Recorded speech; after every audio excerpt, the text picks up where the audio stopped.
Recipe रे आपनको स्वागत जनाऊँची। तो मु मो काम सारी प्रथमे आसी कड़ी गैस लगे कड़ी बसई तेल पकई ता देहरे जीरा पुणी छोट छोट कटा होता पियाज को भलसे तेल रे पूरा डीप फ्राए हवा जाक भाजिकी भाजला परे ता देहरे पड़िबो भृषंग पत्र किछिटा ऐड करिबा भृषंग पत्र।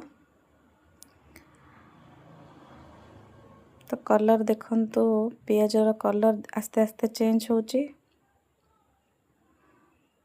पियाजर कलर आस्ते आस्ते चेंज हवा पर भृषंग पत्र टिके पकेइबा। भृषंग पत्र पकेइकी ताको पुणी टिके भाजी दबा। तो आज आपणकर संडे स्पेशल कौन हेची सांग माने? तो ताको भलसे भाजिला परे टिके सेथिरे आमे पकेइबा अदा रसुण आउ सुखिला लंका टिके ग्राइंडिंग करा हेची सेथिरे ग्राइंडिंग करिकी से गुंड मसला टाको ता देहरे ऐड कर दबा।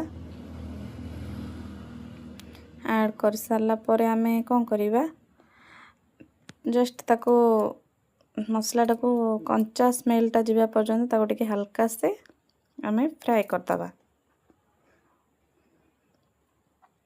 फ्राई करके तापरे आमे सेथिरे पकेबा किछिटा हळदी किछिटा लंका गुंड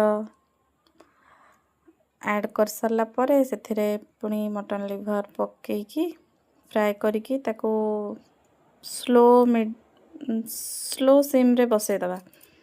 से पूरा फ्राई हेकी तार जतिकी पानी अंशटा अच्छे सुखिकी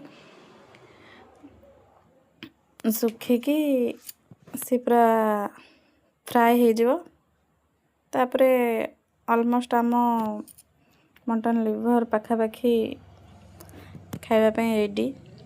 तो एबे किछि हेनी जस्ट मु आपनको देखौची तो केमिति करूची कोन किछि भूल रहिले आपण निश्चय जणेबे जे ता परे कोन हबो। म तो एतेटा किछि जाननी रहिली।